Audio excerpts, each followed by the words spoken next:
If the basis for judging Keith Pelley is the bottom line, the European Tour's chief executive appears worthy of high praise. A year ago, Graham Storm retained his tour card when 111th in the rankings with seasonal earnings of €247,000. Marcel Siem has survived into 2018 while lying 101st in the order of merit. His 2017 winnings are €388,000. Tom Lewis, who finished 135th, headed the qualifying school with the hardly insignificant fallback of €227,000. Boosted by the introduction of Rolex Series events, with prize pots a minimum of $7 million, there is a legitimate argument that Europe's leading players, and even those in the second tier, have never had it so good. Access to the Rolex Series is available to a broad spectrum of players. And yet, there are matters worthy of debate. Money available through Rolex Series events, there are 8 on the European Tour's schedule, renders them highly significant in European Ryder Cup qualifying context.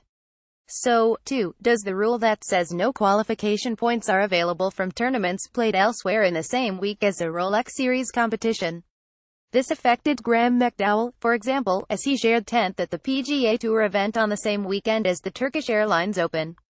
In Turkey, the sponsors continued with a theme of handing appearance fees to select players, with Justin Rose, Henrik Stenson and Matt Kuchar understood to be among them, in a specific nod to those who won medals at the 2016 Olympics. Rose fully justified such faith by winning the tournament, and the trio formed an integral part of publicity in the lead-up to the event. Kuchar did not travel to Turkey, though, after problems with the country's relationship with the United States meant he could not obtain a visa. The offering of appearance fees is not new in Turkey. Tiger Woods has benefited, while Rory McIlroy would have done a year ago but for a late decision not to play in the tournament.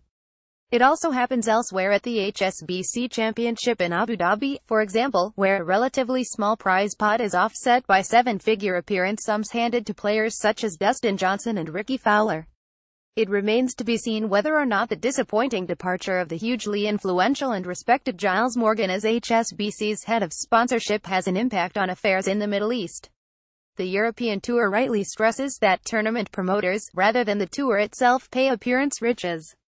Sergio Garcia's arrival at next week's Hong Kong Open, the Masters champion has cited scheduling issues as a reason not to wildly chase a race to Dubai title, is not without high cost to the tournament host.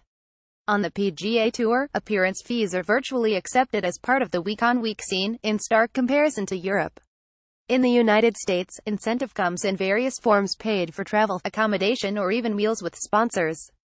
Golfers are very quick to assert how money does not supply motivation, which should not be mistaken for those individuals not appreciating their own value. There is little or nothing by way of complaint from other players. Everyone benefits, for example, from the participation of the world's leading players and the knock-on boost to ranking points. Woods, albeit a different commercial animal to all others, collected appearance fees all over the world for years, with the tournament's appeal enhanced by his presence or even just his picture on billboards. From players themselves, there would be the not unreasonable point that use of their status and time to promote a tournament should not be on voluntary terms. Nonetheless, the situation raises questions. It seems fair to ask what standard of field would participate in Turkey were enticement not given to stellar names. If the answer is that the competition would become the domain of only lower-grade golfers, does that not undermine its Rolex status? There is also an ethical argument regarding why golfers, or any sports people of a certain financial level, should be paid simply to appear.